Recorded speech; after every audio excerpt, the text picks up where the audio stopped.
A knock echoes through your quiet house long after midnight. This simple sound is the heart of one of the world's most chilling modern myths, the legend of the black-eyed children. Unlike ancient tales of ghosts in castles or demons in forests, this story invades the most personal spaces we have, our cars and our homes, with a terror that feels both new and unnervingly real. By the end of this, you will understand the deep psychological roots of a fear that has spread across the globe. We will trace this phenomenon from its first documented encounter to its eerie evolution in the digital age, asking what these beings really want and why they always ask for an invitation. What does it say about us that our newest monster looks like a child? The modern legend truly began with a man who was trained to observe. In 1998, journalist Brian Bethel was sitting in his car outside an empty movie theater in Abilene, Texas. He was writing a check to pay a bill when a tap on his window broke the silence. Two boys, perhaps 12 or 13 years old, stood outside in the dim light. They asked with a strange and formal politeness if he could give them a ride across town. Their request seemed ordinary, but everything else felt deeply wrong. Their skin was pale, almost waxy under the streetlights. They spoke in a flat, rehearsed monotone, and they refused to look directly at him, keeping their heads bowed. Brian, a naturally helpful person, felt an instinct to assist, but a deeper, more primal feeling was rising within him. A crushing sense of dread, a visceral fear he later described as elevated, something far beyond normal caution, locked his muscles. He made excuses, saying his insurance wouldn't allow it. The boys persisted, their voices never changing tone. They just needed to get home. They needed to come inside the car. It was then, as one of them leaned closer to the glass, that the streetlight finally caught his eyes. They were not just dark, they were solid, featureless black orbs with no iris, no pupil, no white at all. In that moment, the blueprint for 1,000 future nightmares was drawn. Brian managed to drive away, shaking, the feeling of terror lingering for hours. The power of his account lies not in a dramatic monster attack, but in its unsettling realism. As a journalist, he reported the event with careful detail, focusing on the psychological invasion, the way fear itself became the weapon.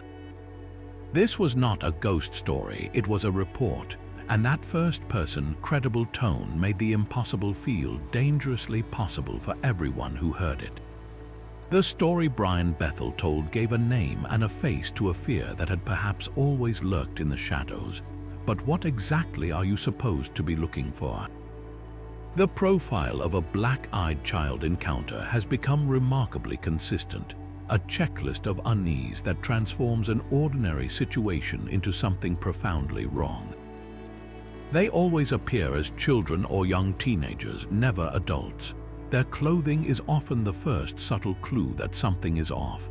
They might be wearing a heavy coat on a warm summer night, or their style seems slightly outdated, as if they stepped out of a decade past.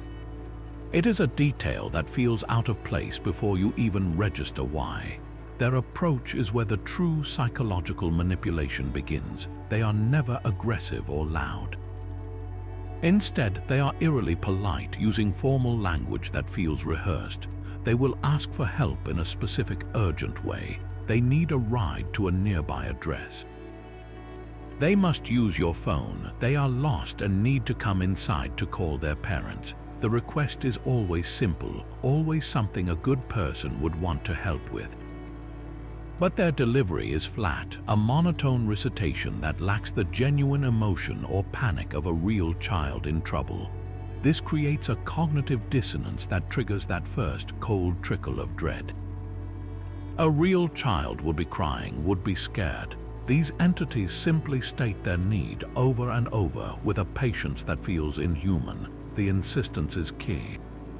They do not take no for an answer. They will repeat their plea, their voices never rising in anger but growing more persistent, more focused. They might ask why you won't help them, appealing to your guilt. This is the pressure point, the test, and it is during this tense, silent standoff that the final, horrifying reveal typically occurs. They will lift their heads or the light will shift and you will see the eyes. They are not simply dark brown. They are completely black, solid orbs like polished obsidian or pools of crude oil, devoid of any iris, pupil, or white. Some witnesses describe them as voids, as windows into an absolute nothingness. This is the moment the strange feeling crystallizes into pure, instinctual terror. The familiar shell of a child is shattered, revealing something utterly alien inside. This leads to the single most important rule of the legend, the one that connects it to the oldest stories we know. They cannot enter your home or your car without an invitation. They must be asked in. This is not a physical barrier but a supernatural one, a rule as old as folklore itself. We see it in tales of vampires who cannot cross a threshold unless welcomed, and in demons who require a verbal contract. The power of invitation is a profound concept. It represents consent, a voluntary lowering of your own spiritual or psychological defenses. By saying yes, you are not just opening a door, you are actively permitting the unknown to enter your sanctuary. What happens after an invitation is given is the great unknown of the myth, and perhaps that is the point. The terror is in the potential, in the absolute loss of control that saying one simple word could unleash. So the next time you hear a knock after dark, you will not just be wondering who is there. You will be listening for the polite, rehearsed voice of a child and wrestling with a choice that feels heavier than it should. That feeling of overwhelming dread is the true signature of an encounter. Long before the black eyes are seen, witnesses report a sudden and inexplicable wave of terror, a visceral certainty that something is profoundly wrong. This is not the rational fear of a stranger at the door. It is a deep, primal alarm, a cold rush that bypasses the logical mind entirely. Journalist Brian Bethel called it an elevated fear, a sense of doom so heavy it felt physical, locking his body in place even as his mind scrambled for ordinary explanations. This emotional component is the core of the legend's power, transforming it from a simple monster sighting into a psychological invasion.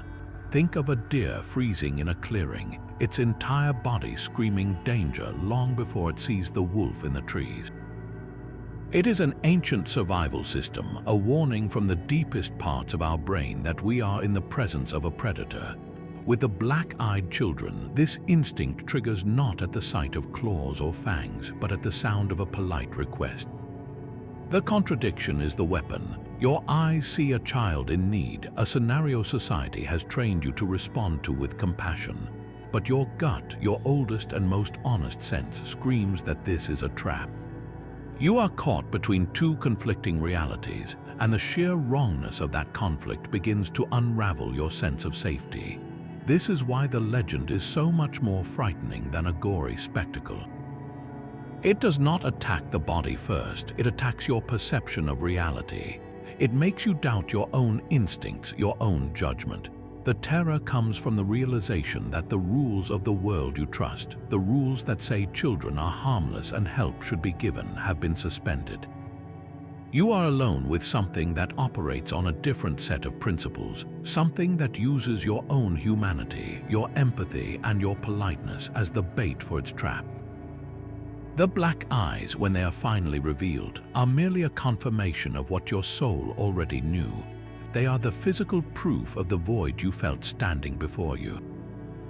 This psychic forewarning suggests the fear is not a reaction but a perception, a glimpse of the true supernatural nature hiding behind the innocent facade.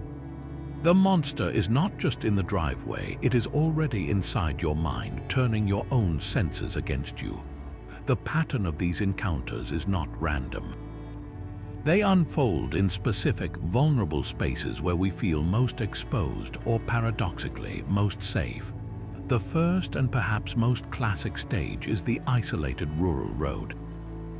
You are driving home late, the only car for miles, the darkness a solid wall beyond your headlights.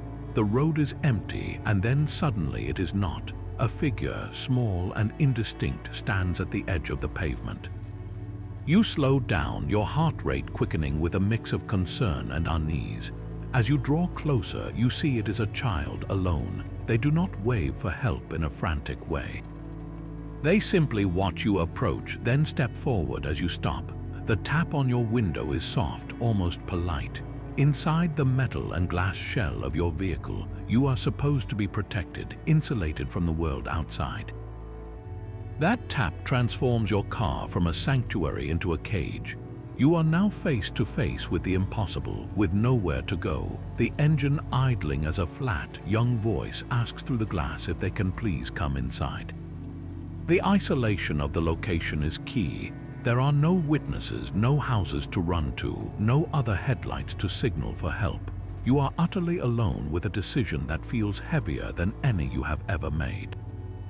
The second stage brings the terror to your literal doorstep. It is late, the house is quiet, and everyone is accounted for. Then comes the knock, not a loud, frantic pounding, but a measured, patient tap, tap, tap. You check the peephole or pull back the curtain, and a child stands under your porch light, their head slightly bowed. They look lost, maybe cold. Your instinct to help a young person clashes violently with the late hour and the strangeness of their presence. You might call out, asking what they need. Their reply is always clear, always rehearsed. They need to use your phone. They need to come in and call their parents.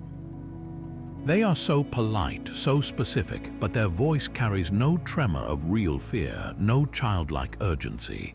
They just wait, standing perfectly still in that pool of light, as you wrestle with the social obligation to be a good neighbor and the screaming primal instinct telling you to lock the door and back away. Your home is your castle, but the moat and walls are meaningless against something that only needs you to say one word to cross them. In a chilling modern evolution, the third stage for these encounters requires no road and no physical door at all. It is your digital threshold. You are online late at night, perhaps in a video call with a friend or browsing a forum, when a new message pops up. The username is a string of numbers or a simple, generic name. The profile picture is dark or shows a blurred, youthful face. The message is direct, "Can I talk to you? Let me in." The language is oddly formal, just like the roadside requests. In video calls, witnesses describe a connection with a child whose feed is glitchy, whose face is oddly shadowed, and who persistently asks to be allowed to come through or to see more of your room. They ask for an invitation into your private digital space. This variation is perhaps the most insidious because it dismantles the last geographical barrier. They are no longer limited to lonely roads or your street address. They can find you anywhere you have a screen, turning the global connectivity of the internet into a hunting ground. The fear is the same, the request is the same, only the method of delivery has evolved to meet us in our newest sanctuary. Whether it is glass, wood, or a pixelated screen, the barrier is only as strong as your willingness to keep it closed. That single, simple rule is the anchor of the entire legend. They must be invited. This is not a suggestion or a preference. It is presented as an absolute law of their existence, a supernatural lock on every door and window. To understand why this rule is so terrifyingly effective, we have to look back far beyond the streetlights of Abilene to the oldest stories humanity has ever told. The concept of a threshold as a sacred barrier is ancient and universal. In countless cultures, the doorway of a home is a boundary between the ordered, safe world inside and the chaotic, unknown world outside. Spirits, monsters, and ill fortune were believed to be powerless to cross it unless a living person granted them permission. We see this most famously in the lore of vampires, creatures who, for all their strength and cunning, cannot step into a private dwelling unless the owner verbally welcomes them inside. This is not a physical weakness, but a mystical one. The invitation represents a transfer of authority, a conscious surrender of the sanctuary's protection. Similarly, in the rich tapestry of Celtic and European folklore, the unseelie fae, the malicious fairies, operate under strict jisa or magical prohibitions. They are often bound by rules of hospitality and contract. They cannot take something without it being offered or enter a circle unless invited. These beings are tricksters, masters of exploiting loopholes and twisting words, but the foundational rule remains. They need your consent to enact their will upon you. This idea extends into demonology and tales of infernal pacts, where a demon's power over a person or place is often sealed not by force, but by a verbal or written agreement, an invitation into one's life or soul. The black-eyed children are a modern incarnation of this ancient template. They are not mindless horrors that break down the door. They are entities of rules, and their primary tool is persuasion.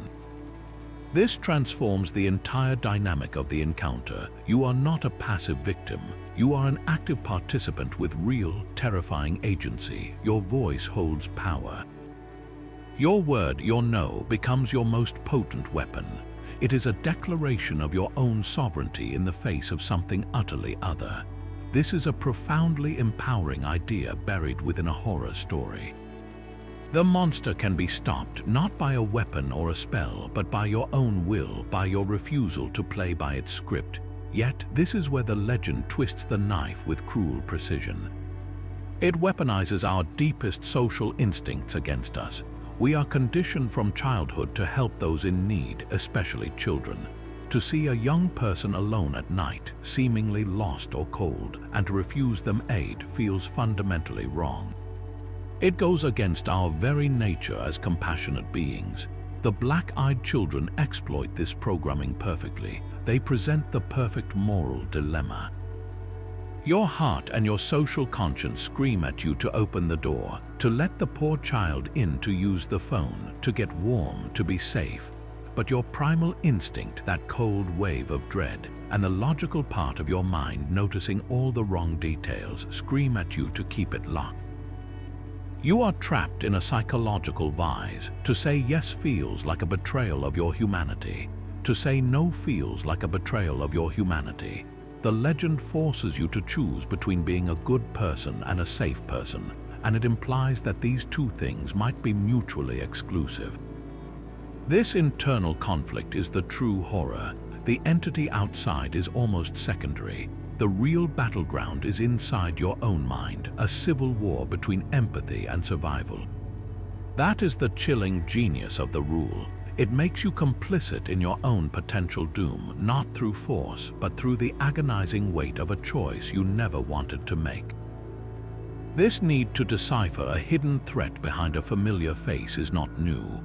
While the black-eyed children feel like a uniquely modern terror, their essence is woven from threads found in folklore across the world. They are a new name for a very old fear. Consider the Nopra bow, a figure from Japanese legend. It appears as an ordinary person, often someone you might know, walking toward you on a lonely path. Only when it is too close do you see it has no face at all. Just a blank, smooth expanse of skin where features should be. The horror is not in a monstrous visage, but in the erasure of identity, the hollow shell where humanity should be. The black-eyed children offer a similar betrayal. They present the shell of a child, but the windows to the soul, the eyes, reveal only void. It is a subtler, more intimate facelessness. Then there is the Celtic being Shia or Banshee. Her role is not to attack but to announce. Her mournful wail is a harbinger of impending death, a sound that brings paralyzing dread because of what it signifies is to come. The children at your door function in the same way. Their polite knocking and flat requests are not the attack itself, they are the omen. The crushing fear witnesses feel is the warning, the psychic wail telling you that you are in the presence of something profoundly wrong, something that could lead to an unknown and terrible fate if you invite it across your threshold. Perhaps the most direct parallel, however, lies in the ancient and pervasive fear of the changeling. For centuries across Europe, parents told stories of fairies or other spirits stealing a human baby and leaving a substitute in its crib. This fairy child would look almost identical to the stolen infant, but something would be off. It might cry incessantly, fail to thrive, or gaze at its parents with a knowing, ancient look in its eyes. The changeling myth speaks to a deep-seated terror of the imposter within the home, the monstrous child who is not what it seems. It is the fear that the being you are caring for, the one you are supposed to love and protect, is an alien entity wearing a loved one's skin. The black-eyed children bring this fear to your doorstep. They are the ultimate changelings, presenting the form of a vulnerable human child to exploit our compassion, while their true nature is something entirely other. What this tells us is powerful. The monstrous child is a universal archetype. For our ancestors, the fear was that the strange child was already inside the home, a secret replacement. For us, in our age of locked doors and stranger danger, the fear has shifted. The monstrous child is now outside, knocking, trying to get in. The legend has evolved to match our modern anxieties. It is no longer about fairies in the deep forest, but about the unknown at the edge of our suburban driveway. It has updated its methods, appearing on isolated roads that replace lonely trails, and even adapting to the digital landscape of screens and messages. The black-eyed children are, in essence, the changeling myth made portable and technologically aware, a folkloric virus that has mutated to infect the contemporary mind. They prove that our oldest fears are not forgotten, they simply learn how to wear new clothes. The legend has learned to travel through fiber optic cables. In the 21st century, the black-eyed children have found a new hunting ground far more vast than any lonely road, the boundless and shadowed landscape of the internet. This digital evolution did not happen by accident. It began on forums dedicated to creepypasta, those user-created horror stories shared and reshaped online. Here, the original account by Brian Bethel became a foundational text, a seed crystal around which thousands of new stories could form. Writers and readers began to experiment, asking a simple, terrifying question. What if they did not need to find you in the physical world? What if they could reach you through the device in your hand? From these speculative fictions, a new wave of alleged encounters emerged, blurring the line between story and testimony. People began reporting strange messages from blank profiles. A direct message on a social media app would arrive late at night from an account with no posts and a default picture. The message would be simple and eerily familiar. "Can I talk to you? Let me in." The language mirrored the roadside pleas, a polite but insistent request for digital entry. More chilling are the accounts involving video calls. A user might be on a platform with a friend when the connection glitches, and for a moment, a third, uninvited face appears on the screen. It is a child or teenager, their image grainy or lagging, their features oddly shadowed. They do not speak at first, or they speak in a distorted, digital whisper. They ask if they can come through. They ask to see the rest of your room. They are, in essence, asking for an invitation into your private space through the camera lens. In some tales, they even appear in the background of a friend's video feed, standing silently in a dark corner of their room before the connection cuts out. This mutation of the legend is devastatingly effective for one core reason. It demolishes the last geographical barrier of safety. For decades, the home was the ultimate sanctuary. You could lock your doors, draw your curtains, and feel secure within your walls. The digital age has rewritten that contract. Our homes are now porous, connected to the entire world through 1,000 digital portals. Our screens are windows, and our webcams are open doors we often forget are even there. The legend, in its brilliant adaptability, now knocks on those digital doors. It understands that for many of us, our most private moments are spent bathed in the glow of a laptop or phone. By invading that space, the terror becomes omnipresent and current. You are no longer safe just because you are physically inside with the deadbolt turned. The fear can manifest in the notification chime of your phone, in the flicker of your monitor, in the silent gaze of a webcam you never bothered to cover. This evolution makes the legend feel alive, growing alongside our technology. It taps into a very modern anxiety, the fear of digital intrusion, of hackers, of being watched through our own devices. The black-eyed children have become the folkloric embodiment of that vague, pervasive unease we feel when we are alone online at 3 in the morning. They give a face, a specific and horrifying face, to the feeling that something might be looking back at us from the other side of the screen. Their persistence in asking to be let in now carries a double meaning. It is not just about crossing a physical threshold, but about gaining access to our data, our privacy, our most intimate digital selves. In doing so, this ancient fear proves it is not just a relic. It is a virus, and it has successfully infected the operating system of the modern world. But what if the terror is not supernatural but entirely human? The sheer consistency of black-eyed children reports begs for a rational explanation, a way to understand the phenomenon without invoking the paranormal. One compelling angle is mass psychology. In an age of hyperconnectivity, a potent story can spread like a cognitive virus. When Brian Bethel first shared his account online, it found fertile ground in forums and message boards dedicated to the strange and unexplained. In these digital echo chambers, the story was not just read, it was amplified, refined, and retold. Each new telling added a detail, solidified a rule, until a robust modern legend was born. The result can be a kind of shared cultural hallucination. People who are deeply immersed in this lore, especially late at night when the mind is more susceptible, might begin to interpret ordinary, unsettling events through its lens. A real lost child knocking for help, their features obscured by shadows, could be retrospectively framed as an encounter. The brain, primed by the story, fills in the blanks with the expected details, the black eyes, the flat voice, transforming a strange moment into a legendary one. This is not deceit, but a powerful demonstration of how expectation shapes perception.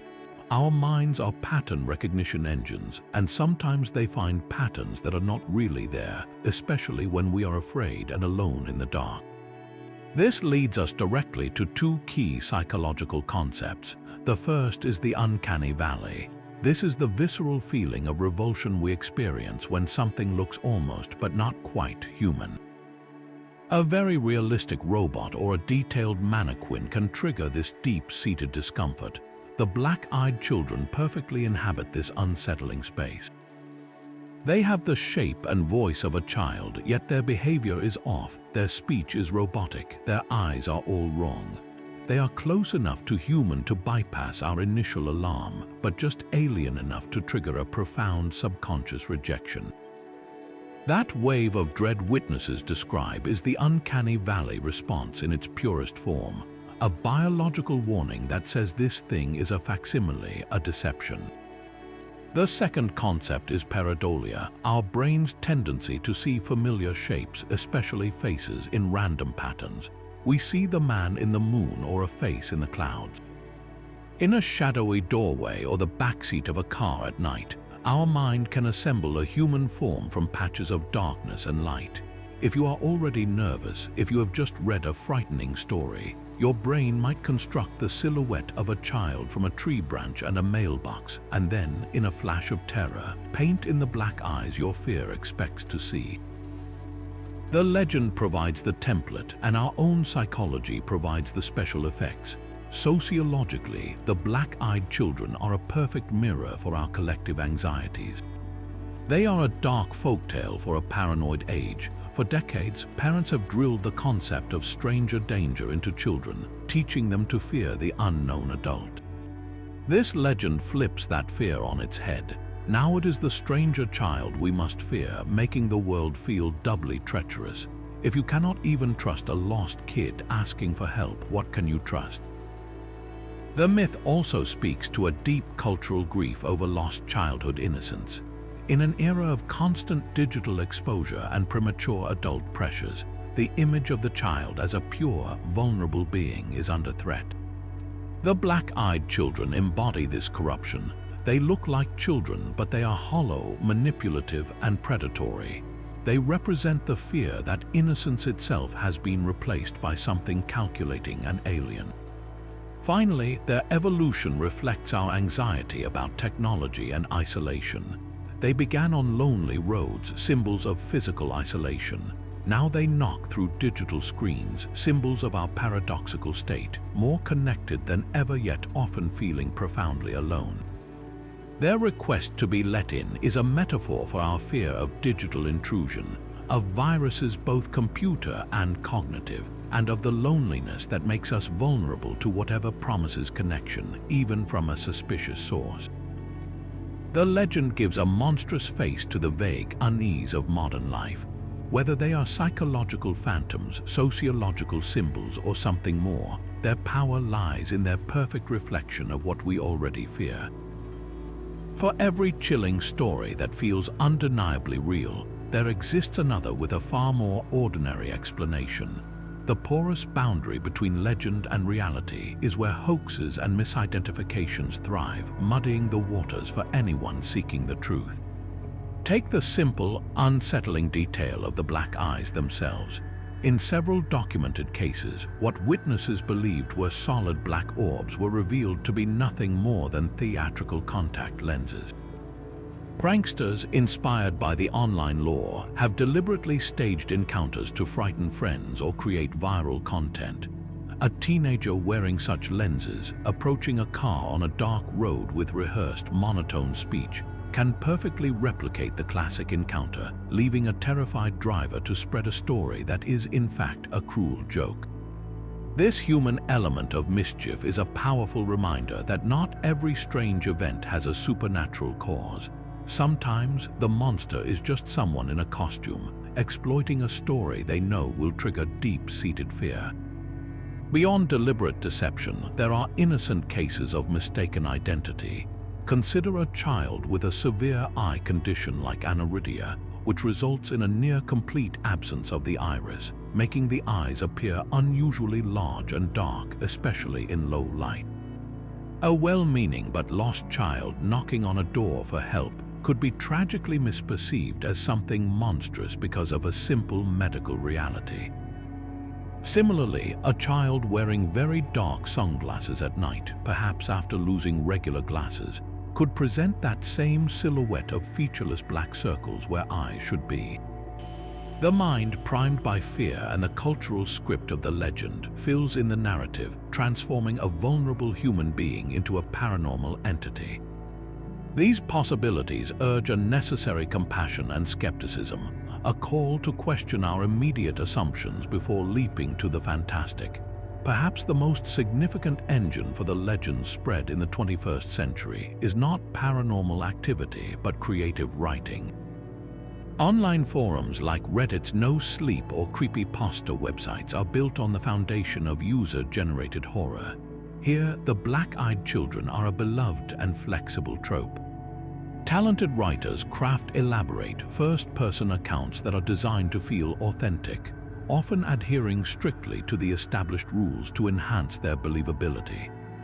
These stories are shared, upvoted, and reposted across the internet, blurring the line between fiction and purported testimony. For a new reader discovering these narratives, it becomes increasingly difficult to distinguish a well-told story from a genuine report.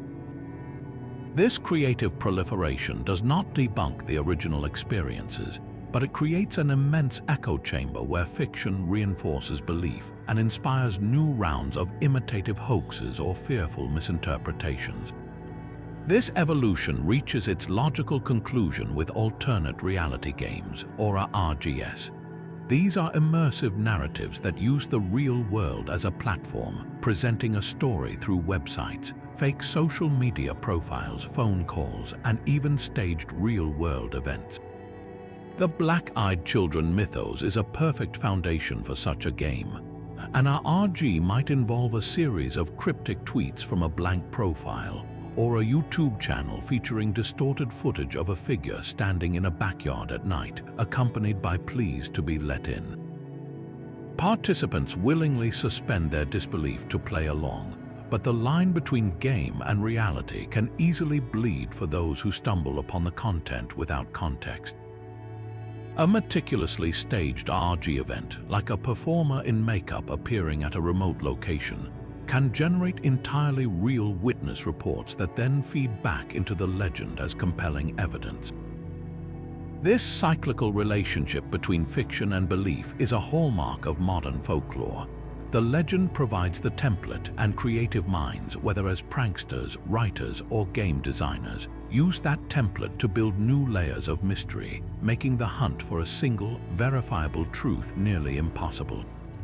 Acknowledging this messy, human side of the phenomenon does not strip it of its power. Instead, it deepens the mystery. If we can explain away some encounters, what does that mean for the ones that resist all rational explanation? The search for an answer leads us away from the roadside and into the realm of the mind itself, where the most compelling evidence may not be what was seen, but what was felt. Brian Bethel's story did not fade into obscurity after that night in Abilene. His background as a journalist gave him a unique platform, and he chose to share his experience in a detailed online essay. This was not a campfire tale, but a methodical report, and that very credibility became the rocket fuel that launched the legend into public consciousness. His account was picked up by early internet forums dedicated to the paranormal, where it was dissected, discussed, and most importantly, replicated. People began sharing their own eerily similar stories, and a pattern emerged that was too consistent to ignore. One cluster of reports that gained significant traction came from across the Atlantic, in a stretch of English woodland known as Cannock Chase. For years, this area in Staffordshire has been a hotspot for UFO sightings and strange phenomena, earning a reputation as a paranormal playground. Within this already charged atmosphere, reports began to surface of children with solid black eyes seen wandering the forest paths, often at dusk. Witnesses described them appearing suddenly between the trees, standing silently and staring with those dark, empty orbs before vanishing back into the undergrowth. Unlike the classic doorstep encounters, the Cannock Chase children rarely spoke or approached. They were apparitions, silent observers in the gloom, which somehow made them even more chilling.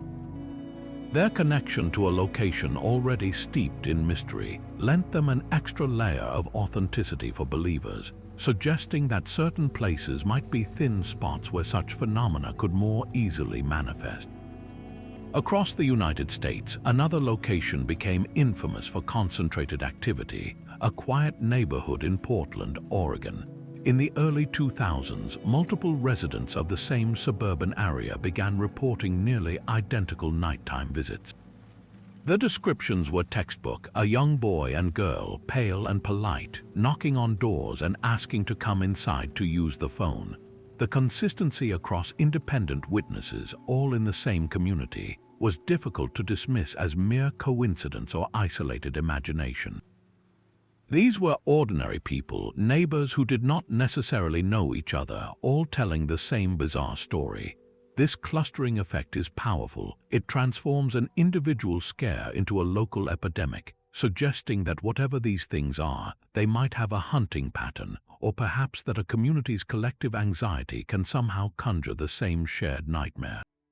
The Portland reports added a new social dimension to the myth, proving it could take root not just on lonely roads, but in the heart of a modern neighborhood. This is where media stepped in, acting as both megaphone and validator. Local news stations in areas with clusters of reports would run segments, often with a slightly skeptical but fascinated tone, interviewing shaken witnesses on camera.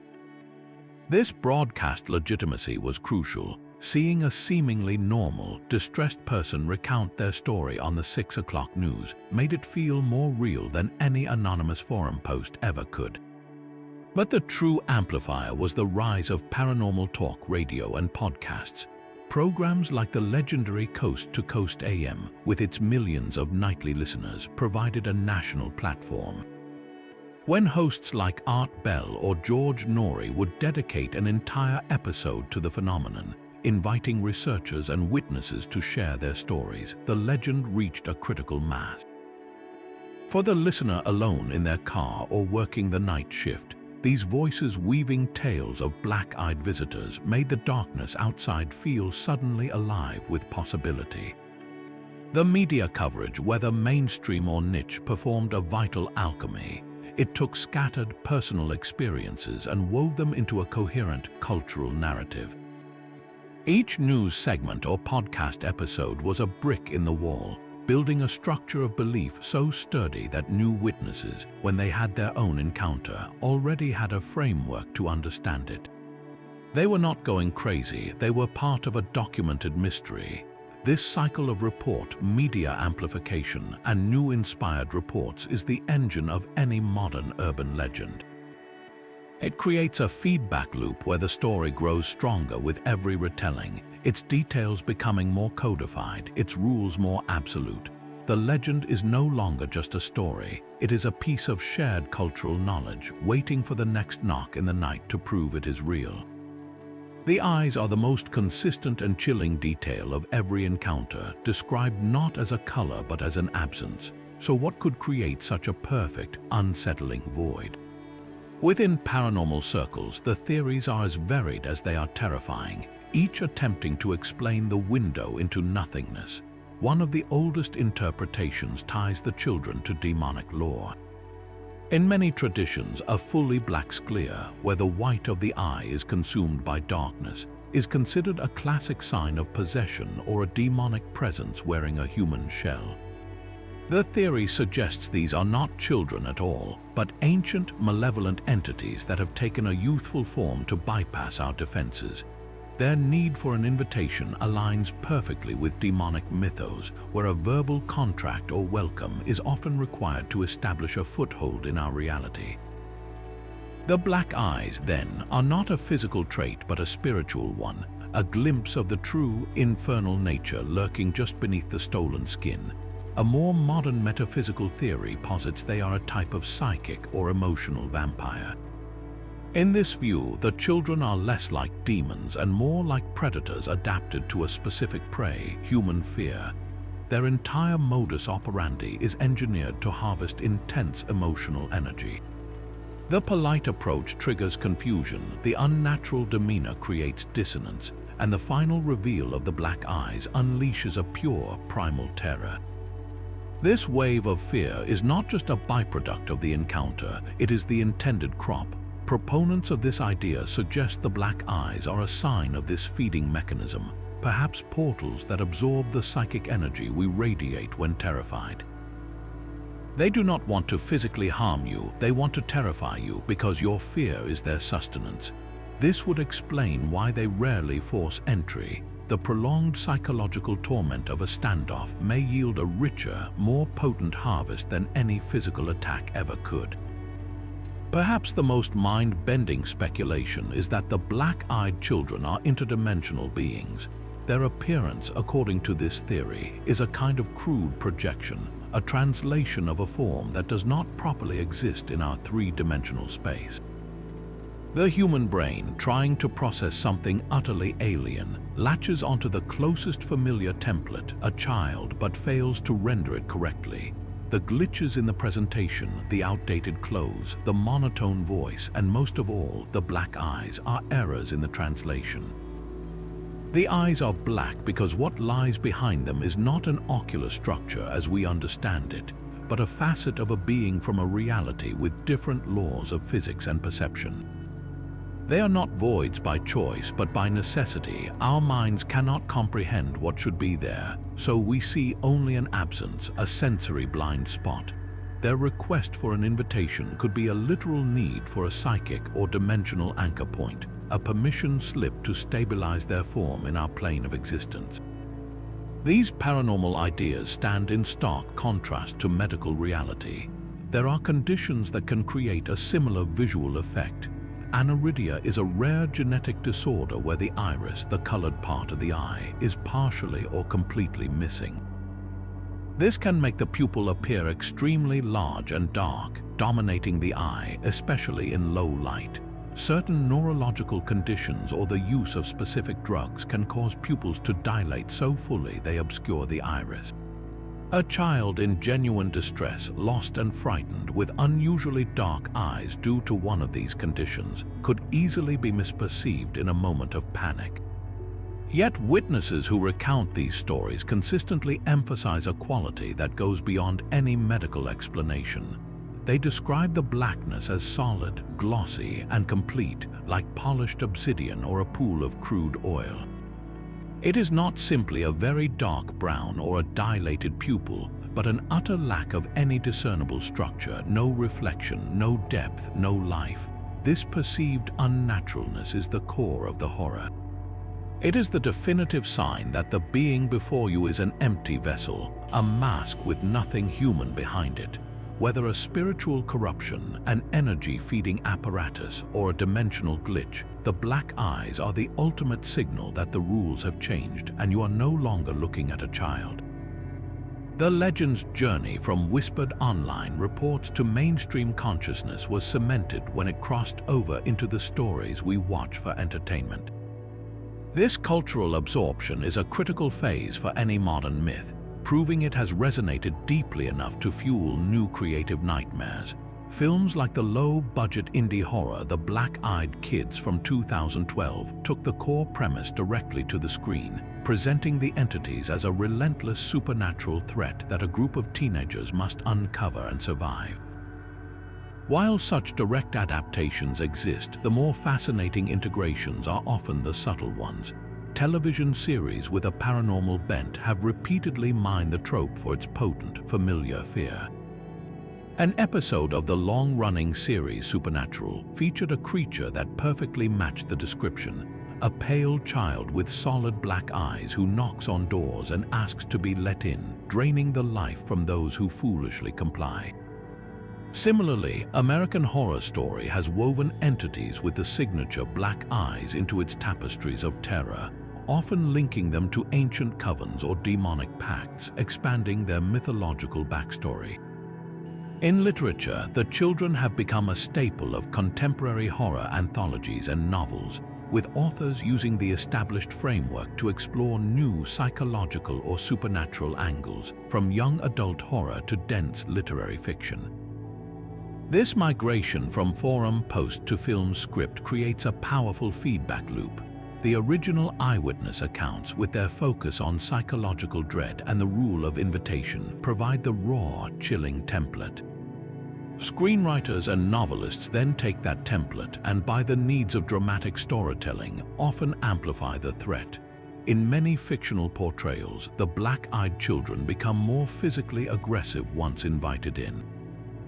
They might shapeshift, attack, or unleash a more conventional, visceral horror. This creative license serves a narrative purpose, providing a climax and a clear monster to defeat, something the open-ended real-world reports pointedly lack. The consequence, however, is that these dramatized versions begin to shape public perception of the legend itself.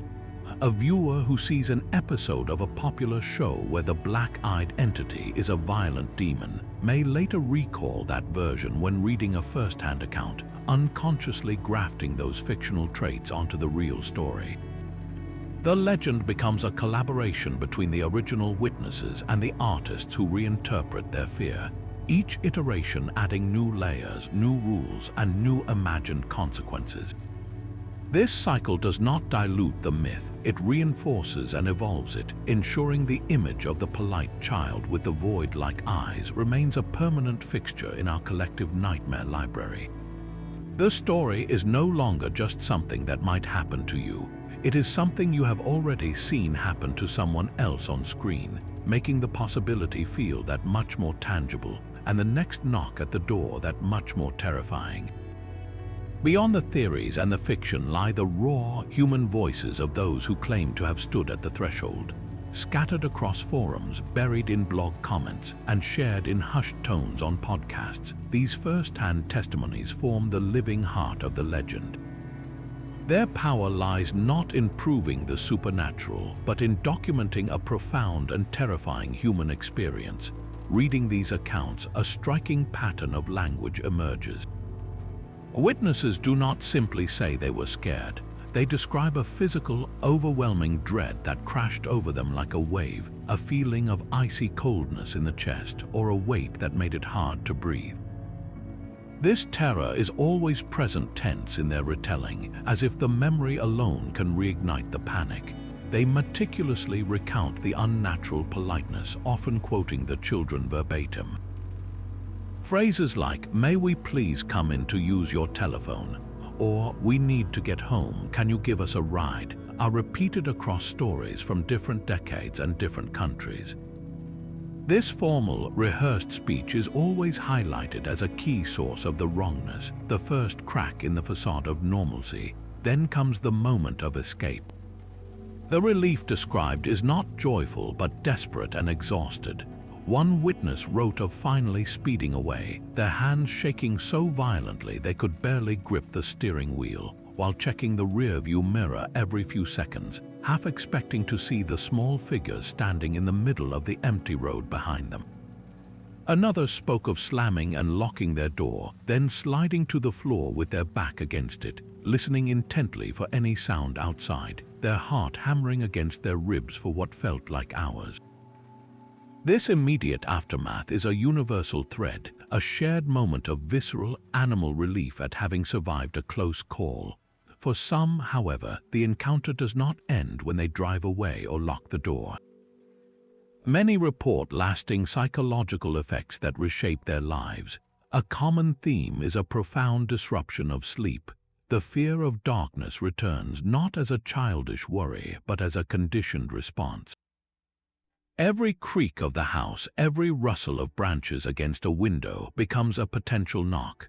Some develop a need to keep all interior lights on at night, or find themselves compulsively checking door and window locks multiple times before bed.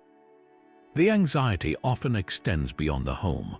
A walk to the car in a dimly lit parking garage can trigger a surge of panic. Seeing a child standing alone at a bus stop in the evening can freeze them in place, a cold dread washing over them until the child moves or is joined by a parent. This hypervigilance is the hallmark of trauma, a nervous system forever tuned to a specific frequency of threat. Perhaps the most chilling residual fear is the persistent sensation of being watched or followed.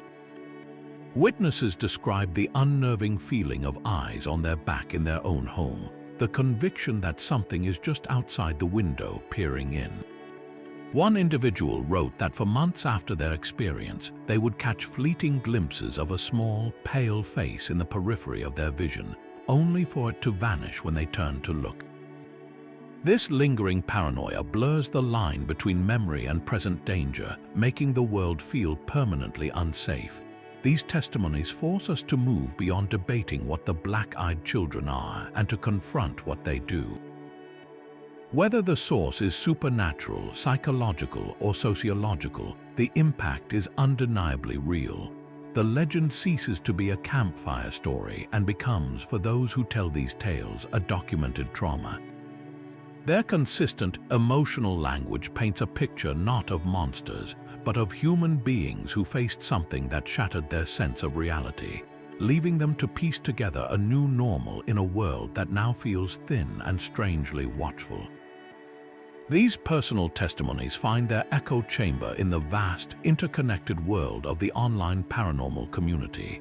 For a modern legend like the Black-Eyed Children, the internet is not just a library. It is a living, breathing ecosystem where the myth is nurtured, debated, and endlessly reborn. Platforms like Reddit's r/paranormal and r/no-sleep have become the primary town squares for this phenomenon. In these digital spaces, anyone with a story can step forward. A terrified user can post a thread titled, "Something knocked on my door last night," and receive immediate feedback from thousands of strangers. This instant global audience transforms an isolated personal scare into a shared event. The community acts as both support group and investigative body. Commenters will ask for specific details, the time of night, the exact wording used, the clothing described, comparing it to a growing database of other reports. They analyze patterns, mapping clusters of activity, or noting subtle evolutions in the entity's behavior. Through this collective scrutiny, a shared lexicon is built.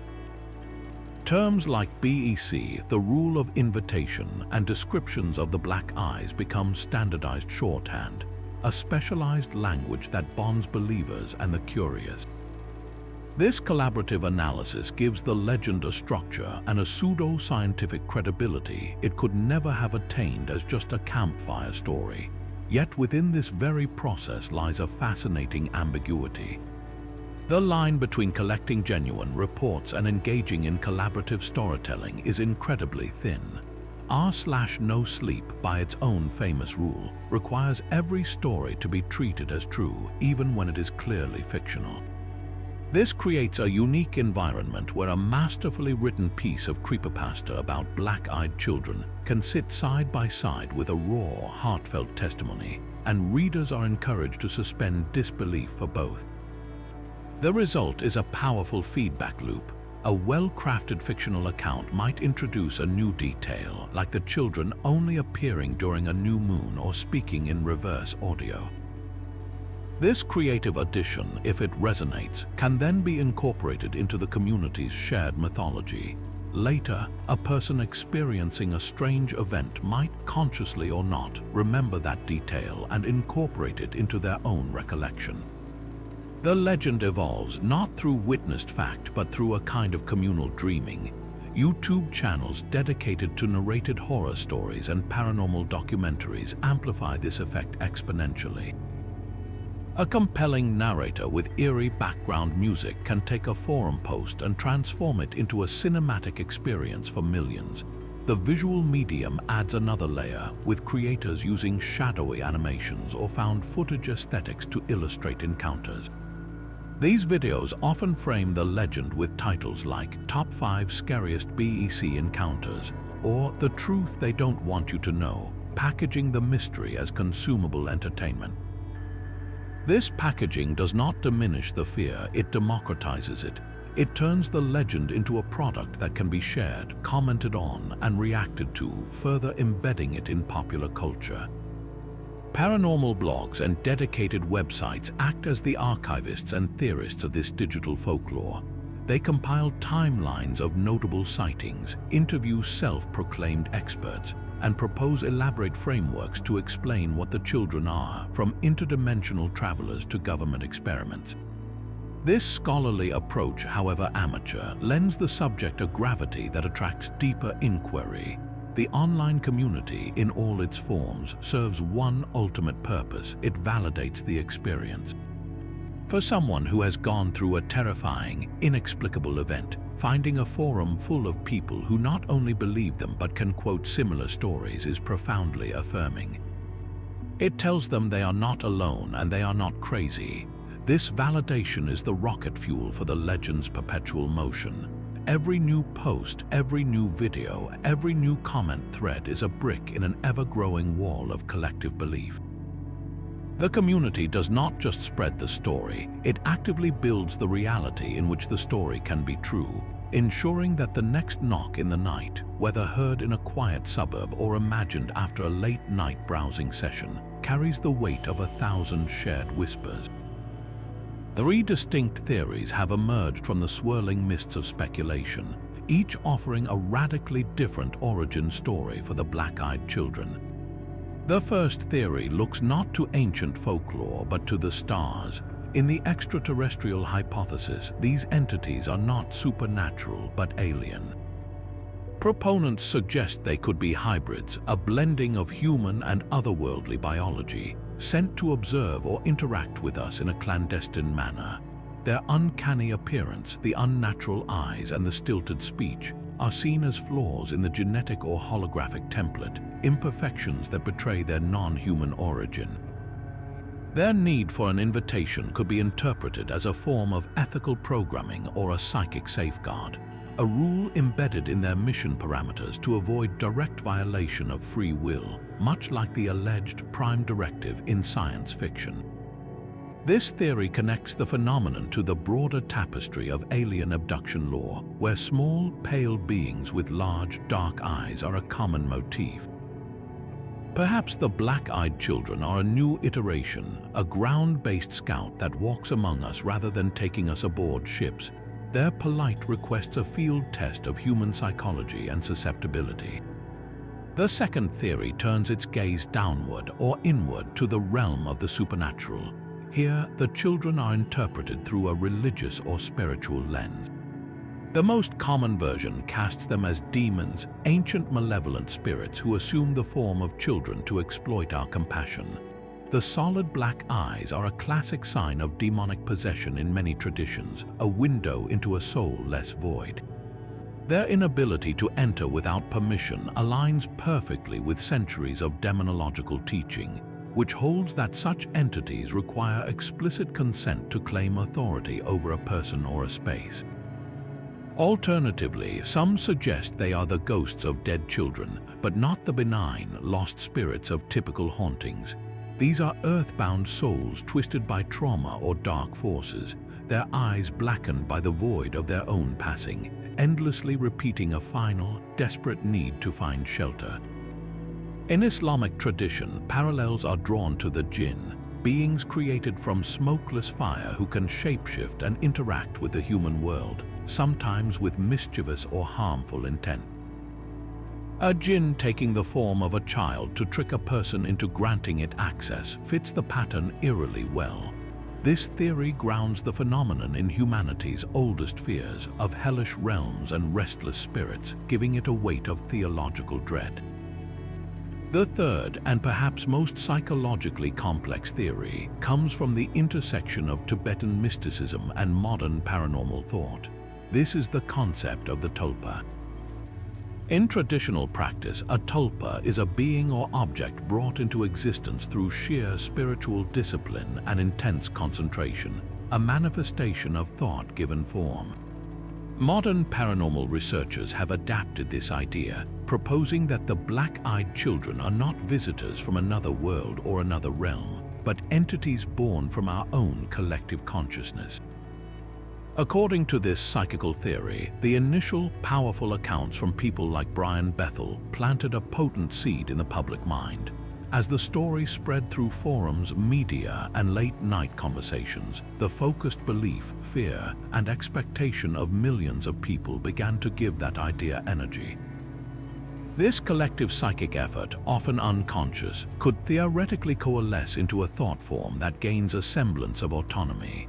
The tulpa, shaped by the details of the legend, would naturally exhibit the reported traits, the childlike form, the black eyes, the rule of invitation, because those are the traits we have all agreed upon and fed with our attention. In this view, we are not being invaded by an external force, we are haunting ourselves.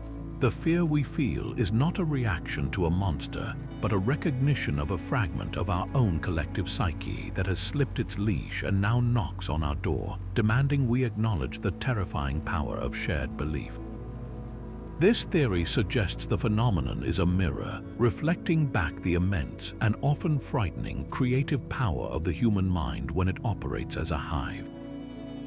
When faced with that polite, chilling knock, what do? The legend itself and the communities that have grown around it offer a set of instructions, a survival guide for the unthinkable.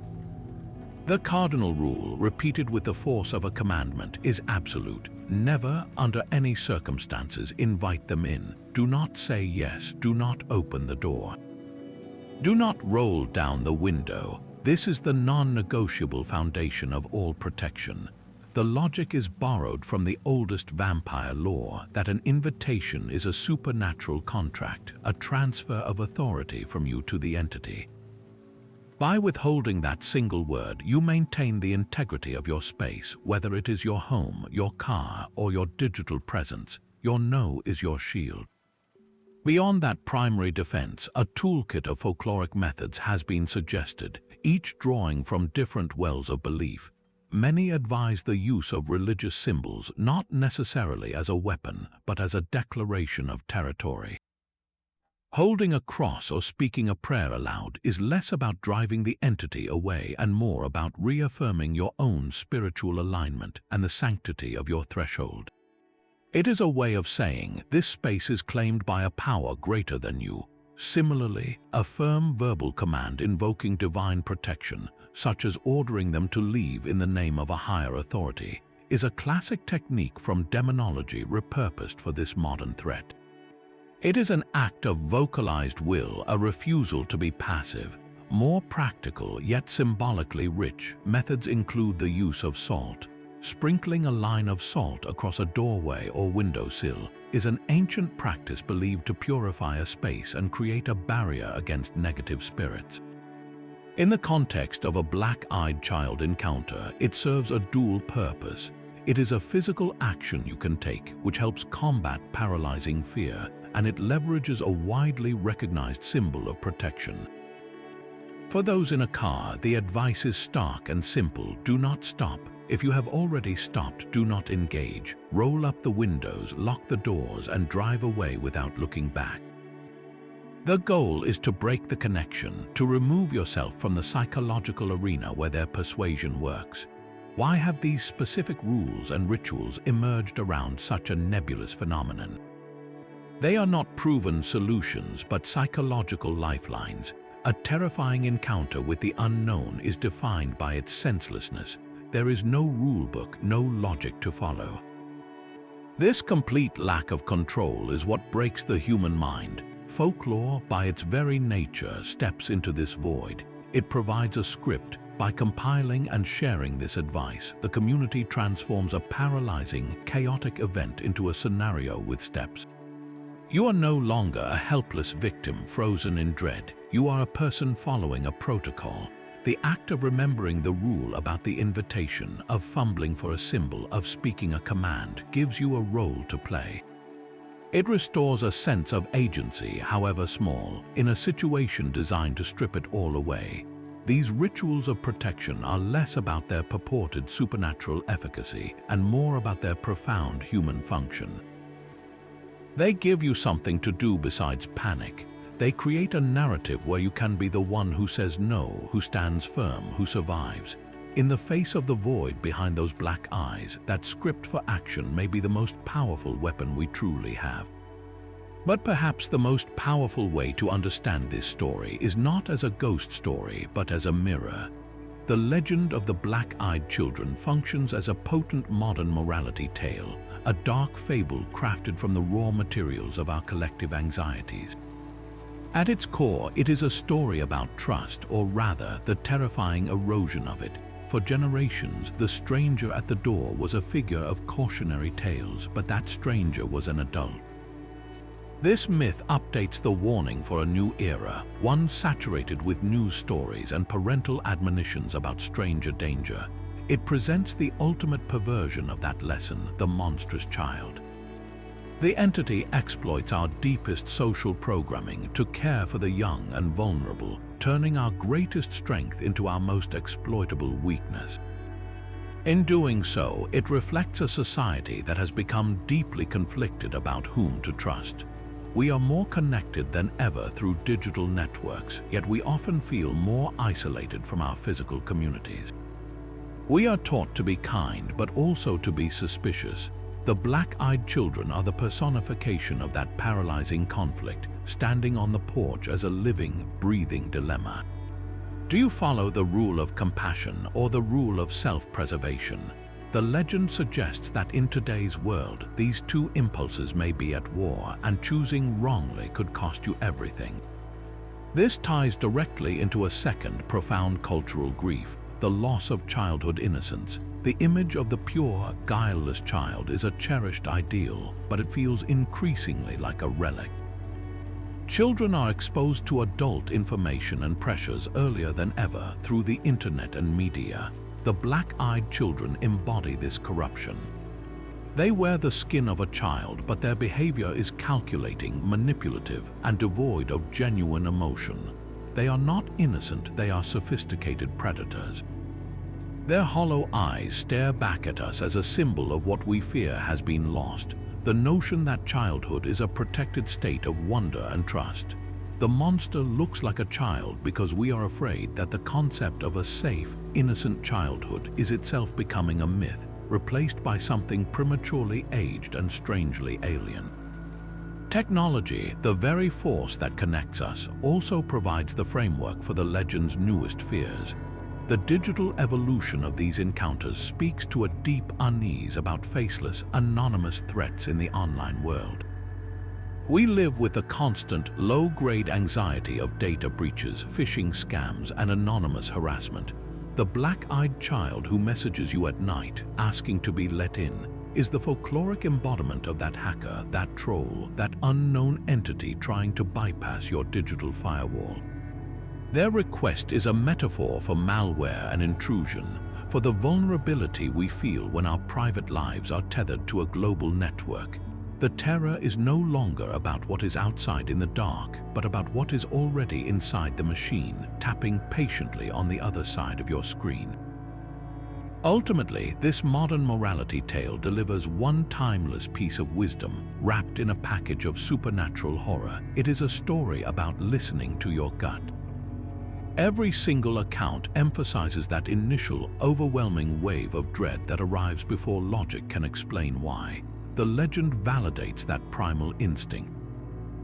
It says the feeling of wrongness is not anxiety to be dismissed, but a vital alarm system to be heeded.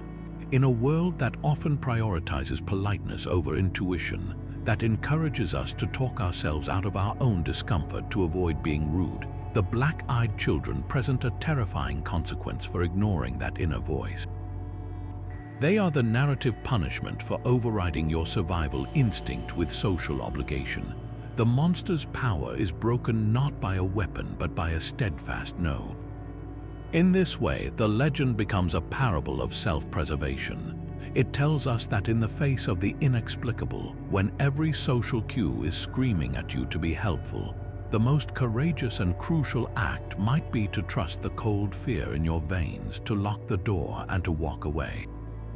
So where does the road most often lead to a knock on your window? While stories of black-eyed children span the globe, their sightings are not scattered randomly like stars. Instead, they cluster in distinct geographic hotspots, places where the legend seems to have taken root and flourished with peculiar intensity. One of the most frequently cited regions is the American Pacific Northwest, particularly the damp, evergreen landscapes of Oregon and Washington. Portland, Oregon, as mentioned earlier, became infamous in the early 2000s for a rash of nearly identical door-knocking incidents across a single neighborhood. The consistency there was uncanny, but the broader region seems to foster these tales. Perhaps it is the environment itself. The Pacific Northwest is a land of long, dark winters, persistent rain, and dense, towering forests that swallow sound and light. Fog clings to the hills and rolls through silent streets, obscuring details and transforming familiar shapes into ambiguous silhouettes. This atmosphere is a natural stage for the uncanny. When you cannot see clearly to the end of your own driveway, the imagination fills the void, and a story about pale children emerging from the mist feels less like fantasy and more like a logical possibility. The landscape practically whispers the legend into being. Across the Atlantic, another powerful cluster centers on the United Kingdom, with a notable concentration in the Midlands region of Staffordshire, home to the ancient woodland known as Cannock Chase. This area has long been a melting pot for paranormal reports, from UFO sightings to big cat sightings and phantom black dogs. Into this already charged atmosphere, reports of black-eyed children wandering the forest paths found a ready home. The lore of Cannock Chase is deep and dark, woven with centuries of local ghost stories and folk tales. When a new, modern myth arrives in such a place, it does not land on barren ground. It grafts itself onto the old, twisted roots of existing folklore, drawing strength from them. The local culture of storytelling, the shared knowledge that this is a weird place, primes residents and visitors to interpret a strange encounter through a supernatural lens. A lone figure seen at dusk in the chase is no longer just a hiker. It becomes part of the tapestry, potentially another thread in the legend of the children. Then, of course, there is Texas, the very birthplace of the modern narrative, with Brian Bethel's account in Abilene. the vast, open spaces of Texas present a different kind of eerie stage. Here, the terror is born from isolation. You can drive for miles on a rural highway under an immense star-filled sky and see no other headlights. The sheer scale of the emptiness makes any sudden human presence feel profoundly wrong. A child standing by the roadside in the middle of this nowhere is a jarring, illogical image, one that bypasses rational thought and taps directly into primal alarm. The initial, credible report from Texas acted as a seed crystal. Once that story circulated, it validated the fear for others in similar lonely landscapes across the state, encouraging them to reinterpret their own odd experiences or nighttime anxieties through this new, compelling framework. So why do these hotspots exist? The reasons are likely a combination of environmental theater and social contagion. First, the setting matters immensely. Eerie environments breed eerie stories. Dense fog, deep woods, and vast, empty highways are not just backdrops, they are active ingredients. They create the sensory conditions for fear, limiting visibility, amplifying sounds, and fostering a sense of vulnerability. In such places, the strange feels more possible because the normal world feels temporarily suspended. Second, local folklore acts as a catalyst. An area with a pre-existing reputation for the paranormal, like Cannock Chase, has a community already fluent in the language of the unexplained. A new story is not dismissed, it is examined, discussed, and integrated. It meets a receptive audience eager to add another chapter to their local mythology.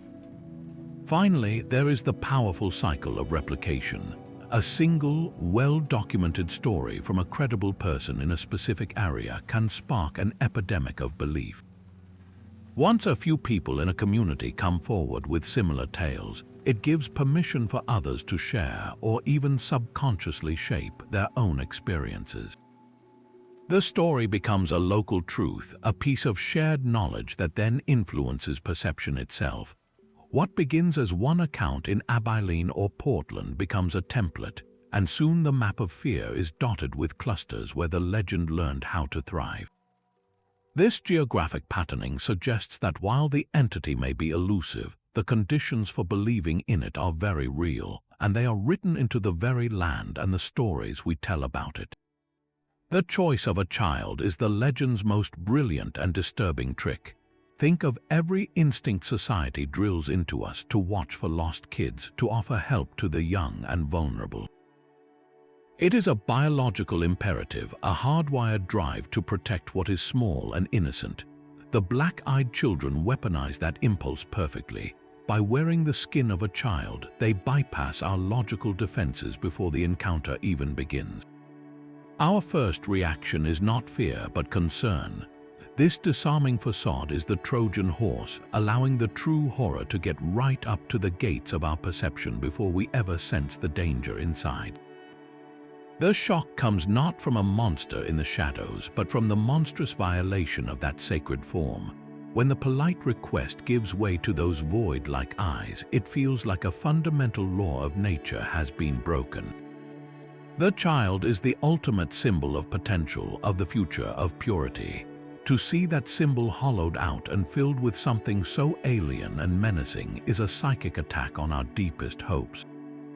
This theme of the corrupted child is a powerful undercurrent in our oldest stories, proving the black-eyed children are tapping into a fear far older than the internet. Consider ancient tales of changelings where fairies would steal a human baby and leave a cruel, wasting imitation in its crib. The parents' terror was not just of loss, but of the imposter, the thing that looked like their child but was not. That same dread echoes in modern classics like The Omen, where the Antichrist himself is a little boy, his evil magnified by his innocent face. Or recall the chilling children of Village of the Damned, with their glowing eyes and hive mind, turning the idyllic image of childhood into something cold and collective. These stories work because they invert our most basic assumptions. The black-eyed children operate on the same terrifying principle. They present the ultimate betrayal. Our instinct to nurture and protect is the very bait they use to lure us into a state of vulnerability. The legend forces a horrific choice. Do you follow your compassionate heart, or do you obey the primal scream of your gut telling you this child is wrong? By making us choose between being a good person and a safe person, it places us in a moral nightmare. The entity does not just want to frighten you, it wants to make you complicit in your own fear by exploiting the best parts of your humanity. In the end, the black eyes are more than a physical trait. They are the visual proof of that hollowing out, the emptiness where a soul should be. The child form is the promise, and the eyes are the lie. This is why the encounter lingers, why it feels like such a profound violation. It is not an attack from the outside world, but a targeted strike against the world we believe in, a world where children are safe and kindness is rewarded. The legend suggests that in the dark, those very beliefs might be the most dangerous things to hold.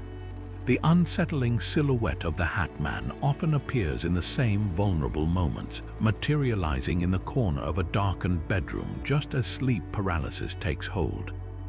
This tall, featureless shadow figure, crowned by a broad-brimmed hat, exudes a palpable sense of malevolence and dread, a psychic signature remarkably similar to the crushing fear reported before the black eyes are even seen. Both entities seem to specialize in psychological intrusion, targeting individuals in states of transition, be it the threshold of sleep or the threshold of a home. They are watchers, presences that impose terror without immediate physical attack, suggesting they feed on the same emotional energy, the raw fuel of human fear. Where the black-eyed children use a facade of innocence, the Hat Man offers no such disguise, presenting instead a void in the shape of a man, a different kind of hollow shell designed to trigger our fear of the unknown adult.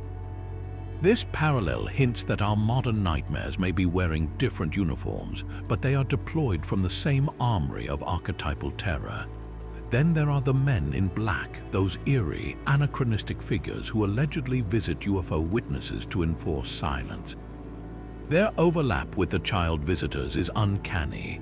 Both exhibit a profound unnaturalness in human interaction. The men in black speak in monotone voices, ask repetitive, oddly formal questions, and display a robotic lack of appropriate emotional response, mirroring the stilted politeness of the children at the door. Their appearance is often slightly off, with outdated, sometimes ill-fitting black suits and skin that seems waxy or pale. Most tellingly, they are frequently described wearing very dark sunglasses, even at night, obscuring their eyes entirely. It is not a great leap to wonder what might lie behind those lenses. The shared tactic is psychological pressure, a relentless, unsettling insistence that leaves the witness feeling violated and deeply anxious long after the encounter ends. Both phenomena seem less interested in physical harm than in the imposition of a narrative, the enforcement of a rule, whether it is to forget what you saw or to open a door you know you should keep closed. Perhaps the most visually striking connection lies in the realm of alien abduction lore. For decades, the predominant image of the extraterrestrial has been the gray, a being with a large, hairless head and enormous, solid black eyes. The focus on the eyes is paramount. In abduction reports, these vast, dark orbs are described as windows into an intelligence that is utterly alien, conveying a sense of cold clinical analysis or deep, ancient sorrow. While grays are typically small and adult in proportion, the emphasis on the absorbing, hypnotic quality of those black eyes creates a direct sensory bridge to the void-like gaze of the black-eyed children. The scenarios, too, share a common architecture. Abductees often speak of being paralyzed, of seeing figures at the foot of their bed or outside their window, of being taken from a place of safety into an unknown and terrifying environment. The black-eyed children simply present a different opening act for a similar story of violation, one that begins with a knock and a request instead of a beam of light. So what are we to make of these intersecting patterns? It is possible we are cataloging different species from the same bizarre ecosystem of the unexplained. But a more intriguing idea is that we are witnessing the same fundamental phenomenon adapting its costume to the culture it seeks to penetrate. These entities, whatever their origin, may be archetypal shapeshifters.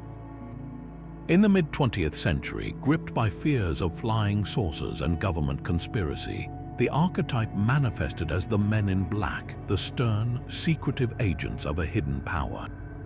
For those experiencing sleep paralysis or profound personal stress, it becomes the Hat Man, the embodiment of looming, shapeless dread.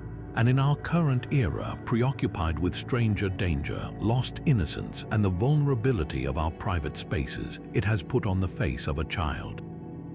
The black eyes remain the constant, the telltale glitch in the matrix, the signature of the void behind the mask. This suggests the phenomenon is not defined by what it is, but by what we are afraid of. It holds up a dark mirror, reflecting back the specific contours of our deepest, most culturally relevant anxieties, wearing a face designed to bypass the defenses of its time. The legend is not just a story that spreads, it is a fear that learns. Perhaps the most compelling explanation for these stories requires no dark dimensions or ancient demons at all. It lies within the intricate wiring of the human brain itself, a machine built not for cold objectivity, but for survival through storytelling. We are innate pattern seekers. In a world of random noise, our minds are desperate to connect the dots, to find cause and effect, to create a narrative that makes sense of the senseless. This brilliant, if sometimes flawed, system is what kept our ancestors alive, spotting the predator hidden in the grass. But in a modern world, that same system can conjure a predator from the shadows of a tree and the silhouette of a mailbox, especially when we are alone, afraid, and primed by a story we have just heard. The Black-Eyed Children legend provides the perfect pattern, a template of specific details that our eager brains can latch onto and apply to any unsettling, ambiguous event. That strange feeling at the door becomes not just unease but confirmation, because the story has given our fear a name, a face, and a set of black, empty eyes. This leads us to a beautiful paradox at the heart of all horror, the thrill of safe fear. There is a profound and primal enjoyment in being scared when we know, on some fundamental level, that we are actually safe. Sitting in a well-lit room or listening to a podcast in a moving car, we can willingly submit to a tale of terror, letting our heart rate climb and our skin prickle, all while knowing the monster cannot reach us. The Black-Eyed Children story is a masterclass in this safe fear. It is terrifyingly intimate, yet it comes with a built-in escape clause, the rule of invitation. This rule is the safety rail on the roller coaster. It tells our subconscious that as long as we remember the rule, we are protected. We get to experience the visceral rush of primal terror, the confrontation with the unknown, without any of the real-world consequences. It is a psychological adrenaline shot, a way to feel truly alive by dancing close to the edge of a nightmare, secure in the knowledge we can step back at any time. Finally, these legends persist because of the powerful social glue they provide. Sharing a spooky story is one of humanity's oldest bonding rituals. Around a campfire or in a late-night online forum, passing along a tale of the Black-Eyed Children creates an instant community of shared experience. The listener or reader becomes part of an inner circle, one that knows the secret rules and understands the specific dread. It fosters connection, a collective shiver that reminds us we are not alone in our fascination with the dark. By discussing the encounters, analyzing the patterns, and debating the theories, we are not just investigating a mystery, we are building relationships. The legend gives us something to talk about that is more thrilling than the weather, a shared language of fear that can bridge gaps between strangers. In the end, the skeptic's final argument is not that the experiences are not real to those who have them, but that their reality may be psychological and social rather than supernatural. The Black-Eyed Children legend thrives because it fulfills a deep and multifaceted human need. In an age of abstract, pervasive anxieties about technology, about isolation, about the loss of trust, it provides a concrete monster. It takes the vague, formless dread of modern life and gives it a shape, a procedure, and a set of rules we can understand and even, theoretically, defend against. The story tells us that our fear has a source, and that source can be kept outside with a locked door and a steadfast refusal. That is a powerfully comforting thought, even within a terrifying tale. So the legend endures not because it is proven, but because it is useful. It allows us to name our nameless fears, to feel a thrilling terror in safety, and to find connection with others in the shared, shadowy space of a story that continues to knock patiently on the edges of our imagination. The rain started just as I turned onto the old county road, a steady hiss against the windshield that shrank the world to the tunnel of my headlights. It was past midnight, and the 30-minute drive back from my sister's house felt endless, the familiar route transformed by the downpour into a slick, black ribbon through nothingness. My only company was the rhythmic thump of the wipers and the static of a fading radio station. That's when I saw them, two figures, small and hunched against the weather, standing under the lone, flickering streetlight at the abandoned gas station on the edge of town. My foot eased off the accelerator. Who lets kids stand out in this? As I drew closer, the light washed over them. A boy and a girl, maybe 12 or 13, dressed in dark, simple clothes that looked soaked through. They didn't wave, they just turned their heads in unison, tracking my approach. A knot of obligation tightened in my chest. I couldn't just leave them there. I pulled my car onto the gravel apron, the tires crunching, and stopped a few yards away. The passenger side window was level with them. The girl stepped forward first, her movement stiff. She leaned down and I saw her pale face, droplets of water beading on skin that looked almost gray in the sickly light. Her expression was blank, devoid of the relief or fear I expected. She tapped once, twice on the glass. The sound was too soft, too precise. I hit the button, rolling the window down just a crack, enough for the smell of damp earth and something faintly metallic to slip inside. "Can you help us?" Her voice was flat, a monotone recitation. "Our parents are late. We need a ride to the house on Mill Road. May we please come in, not get in?" Come in. The formality of it was like a splinter of ice. I glanced at the boy behind her. He stood perfectly still, head bowed, water dripping from his dark hair. "I'm sorry," I said, my own voice sounding strange to me. "My insurance, it's complicated. I can call someone for you." The girl didn't blink. "We are very cold. We need to come in now, please." The politeness was a relentless machine. Each word was correct, but the tone was empty, a recording with no feeling behind it. That's when the feeling hit me, a physical wave that started in my stomach and spread out to my fingertips, a cold, heavy dread that had no logical source. My heart began to hammer against my ribs. Something is wrong. This is wrong. I shook my head, my hand creeping toward the gear shift. "I can't. I'm sorry."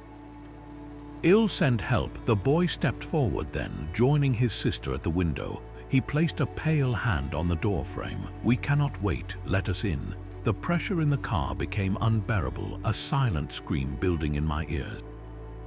I looked at him, and in the dim green glow of my dashboard lights, I finally saw. He had lifted his head. His eyes were not dark. They were solid, featureless black orbs, like polished stones or pools of ink, absorbing the light without a single glint of reflection. There was no iris, no pupil, no white, just a perfect, depthless void where a child's eyes should be. In that instant, the world shattered. Every instinct, every social rule evaporated into pure animal terror. My body moved before my mind could catch up.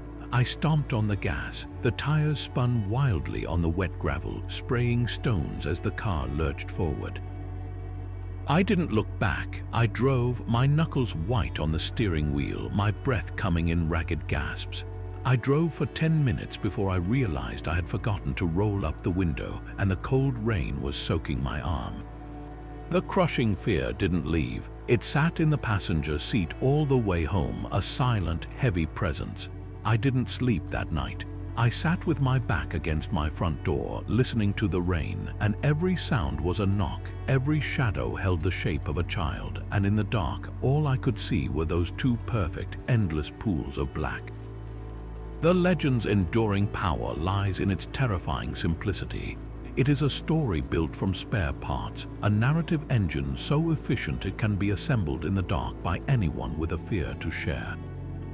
There is no complex mythology to memorize, no ancient grimoire to consult.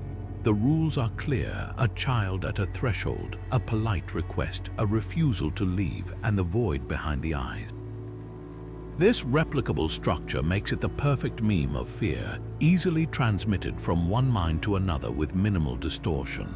Whether shared around a campfire or in a direct message, the core remains intact, a ghost story that travels light and takes root quickly. Its potency is amplified by its chosen battlefield, the most intimate spaces we possess. It does not haunt distant castles or foggy moors. It haunts the driver's seat of your car and the other side of your front door. By invading the personal sanctuaries of the modern world, it collapses the distance between story and self. The threat is not out there, it is here, tapping on the glass that separates your safe, illuminated interior from the boundless unknown outside. This invasion of personal space transforms the legend from entertainment into a visceral rehearsal for a potential reality, making every late-night drive or unexpected knock a moment of heightened awareness. At the center of this invasion is a form of brilliant, cruel duality. The child is a universally recognizable symbol of innocence and vulnerability, a trigger for our deepest protective instincts.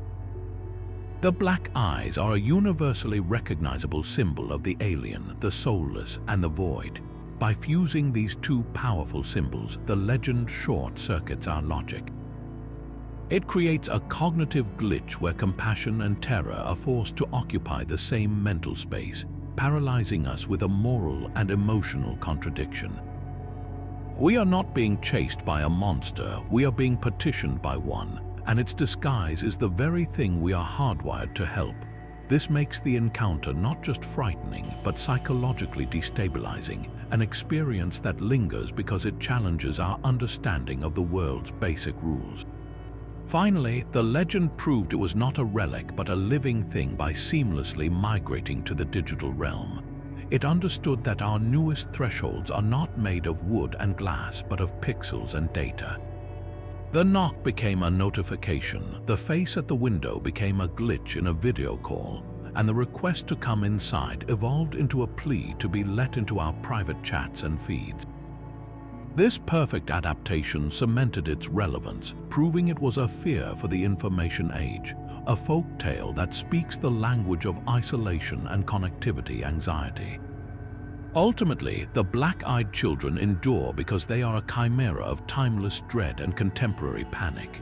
They wear the ancient mask of the threshold demon, the vampire, the changeling, but their tactics are tailored for a world of lonely highways, suburban doors, and always online lives.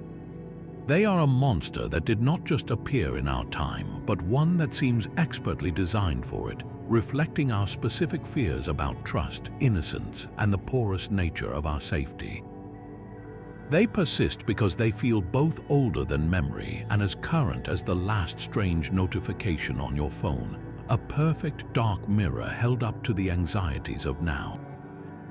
From a journalist's isolated car in a Texas parking lot to the glowing screens of a global audience, the story of the black-eyed children has traveled a strange and shadowed road.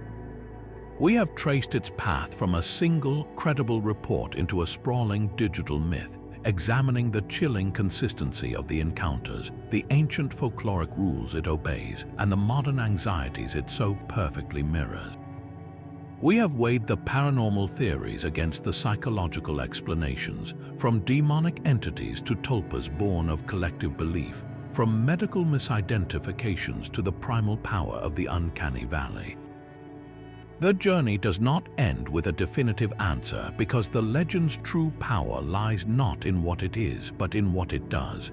Whether these visitors are supernatural intruders, psychological phantoms, or sociological symbols, their effect is undeniably hauntingly real. They leave behind a residue of dread, a changed relationship with the dark, and a community of people who now listen to the night with a different kind of attention. The core warning of this modern tale, stripped of all its eerie specifics, is profoundly simple and ancient.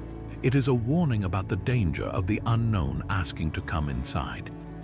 This request echoes through every version of the story, from the rain-streaked car window to the flickering chat message.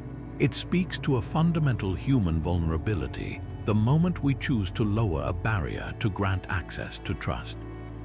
The legend magnifies that everyday act into a moment of ultimate consequence, suggesting that some thresholds once crossed cannot be uncrossed. It reminds us that our sanctuaries, be they physical or digital, are maintained not just by locks, but by our own discernment and our willingness, however difficult, to sometimes say no. So what do you think? Does the story of the black-eyed children resonate with a deeper truth, or is it simply a masterful ghost story for a disconnected age? Have you or someone you know ever experienced something that felt eerily similar? The conversation continues below, and we invite you to share your thoughts, your own local legends, or your theories in the comments. If you found this deep dive into the unexplained compelling, be sure to subscribe for more journeys into the shadows where folklore and fear intersect. And perhaps the next time you find yourself alone on a quiet night, you will not just hear the wind or the settling of your house. You might listen for something else, a patient, polite tap against the world you have built, and remember the weight of a single, simple word.